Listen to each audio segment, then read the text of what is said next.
Pada kesempatan ini, saya ingin mengajak rekan-rekan membahas sebuah buku yang cukup menarik menurut saya, karena buku ini seringkali menjadi pertanyaan bagi banyak profesional. Terus terang banyak profesional yang bilang begini, aduh Pak Martin, saya tuh benci banget dengan pekerjaan saya. Gimana caranya bisa punya fun ya di dalam melakukan pekerjaan yang sekarang ini saya geluti? Atau misalnya dikasih tahu, ayo dong, lebih fun dong, nikmati, enjoy pekerjaan. Aduh, yang namanya pekerjaan itu nggak bisa di-enjoy. Yang namanya pekerjaan itu ya sesuatu yang mesti serius. Maka ada satu buku menarik. Ini buku ditulis oleh, namanya adalah Diane Tracy. Bukan Brian Tracy loh ya. Jadi Diane Tracy ini adalah salah satu wanita pembicara yang bahkan diundang banyak di acara talk show dan menulis beberapa buku. Dan ini adalah salah satu bukunya yang cukup menarik ketika dia bicara Take this job and love it. Jadi bagaimana caranya kita bisa mencintai pekerjaan kita dan betul-betul enjoy dengan apa yang kita lakukan. Meskipun mungkin kita merasa nggak suka dengan pekerjaan kita. Dan di dalam buku ini kurang lebih ada sekitar 9 bab, di mana di setiap bab dia membahas mengenai satu kasus penting dari orang yang terjebak di dalam pekerjaannya. Misalnya ada kisah tentang seorang yang namanya Frank yang merasa dapat bos yang keliru. Apapun yang dia kerjakan untuk bosnya nggak pernah dianggap bagus. Dan seringkali bersih tegang dengan bosnya, tapi dia sulit untuk meninggalkan atasannya ini. Dan dia merasa sudah memberikan di dalam pekerjaan itu sampai 150%. Jadi bukan cuma 100%, 150%. Tetap aja bosnya merasa nggak puas. Sampai dia merasa stres, sampai dia merasa sebel banget. Sampai akhirnya kemudian konsultasi dan diajak untuk merubah bagaimana caranya menyikapi pekerjaannya.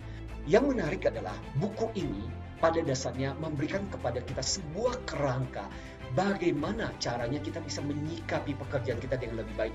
Ingat dulu ya, bahwa pada dasarnya tidak ada pekerjaan yang nyaman, yang enak, yang paling luar biasa. Setiap pekerjaan pasti sebenarnya ada tantangannya. Cuma masalahnya, apakah kita melihat itu sebagai masalah ataukah kita melihat sisi yang lain? Setuju nggak? Yang menarik di dalam buku ini adalah Diane Tracy kemudian memberikan 4 saran bagaimana caranya kita belajar untuk men-solve masalah kita sendiri, menjadi orang yang bisa mengatur diri kita sendiri, supaya gimana caranya kita bisa lebih mencintai pekerjaan kita. Saya tertarik dengan pernah nonton di Discovery Channel tentang seorang yang namanya Mike Rowe yang mengantarkan acara yang namanya Dirty Job. Mike Rowe ini mewawancari orang-orang yang melakukan pekerjaannya betul-betul pekerjaan yang menjijikan, pekerjaan yang tidak menyenangkan. Dan mereka ditanya, luar biasa loh, bahwa orang-orang yang kita anggap melakukan pekerjaan yang jijik, yang hina, mereka bisa mengerjakan pekerjaan mereka dengan tersenyum, dengan happy. Misalnya contoh, ada si tukang pembersih kandang dari binatang-binatang. Dan ditanya, kok mau sih? Dan Anda bisa enjoy dengan membersihkan kotoran dari binatang-binatang. Itu kan sangat menjijikan sekali. Tahu nggak apa yang dibilang? Kalau cuma fokus pada melakukan dan melihat ini sebagai sebuah pekerjaan yang menjijikan, iya.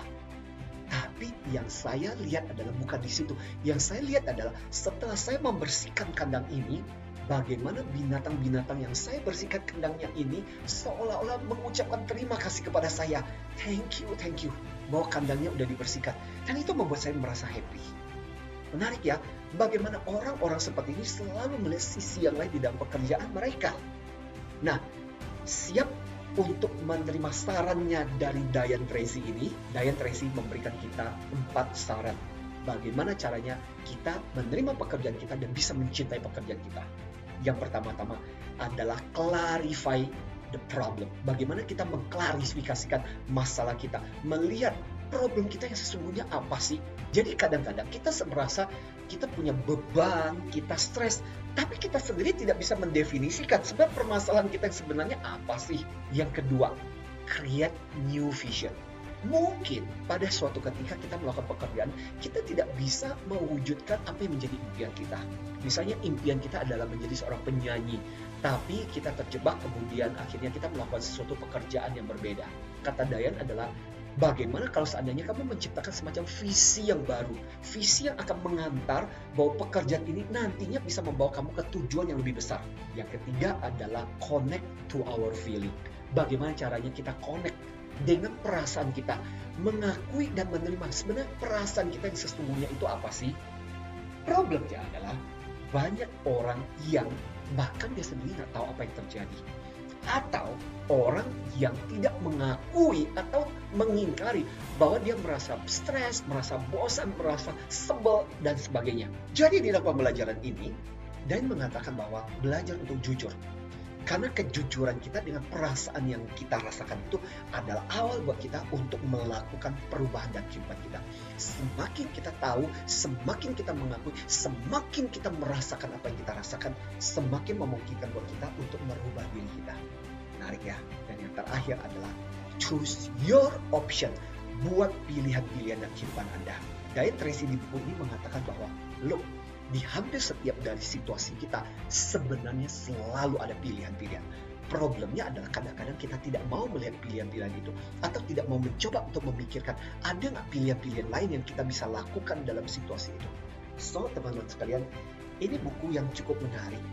Inti dari buku ini sebenarnya sederhana. Setiap pekerjaan pasti punya tantangannya. Setiap pekerjaan pasti punya ketidaknyamanannya. Pertanyaannya adalah, apakah kita mau fokus pada yang tidak nyaman itu atau kita mencoba untuk melihat sesuatu yang cerah, sesuatu yang lebih baik dari pekerjaan itu. Setiap pekerjaan pasti ada sisi terangnya kalau kita mau mengakui, kalau kita mau mencoba untuk melihat pada situasi itu. Problemnya adalah kadang-kadang karena kita udah sebel, kita udah tertutup matanya dan kita tidak mau mengakui bahwa ada sesuatu yang bagus dari situasi itu. Dan ketika kita melihat situasi yang bagus itu, apa yang terjadi? Sikap dan tindakan kita berubah. Yang paling nggak akan mengurangi beban kita yang lebih dalam lagi, yang lebih berat lagi dari pekerjaan itu. So, ini buku yang cukup menarik, yang bisa memberikan kita serefleksi. Sekali lagi, apapun pekerjaan kita bisa belajar untuk mencintainya. Orang yang paling berbahagia bukan orang yang mendapatkan yang paling luar biasa dalam hidupnya, tapi orang yang belajar untuk mencintai apa yang dia peroleh dalam hidupnya. Demikian dari saya, Tony Dio Martin. Salam antusias.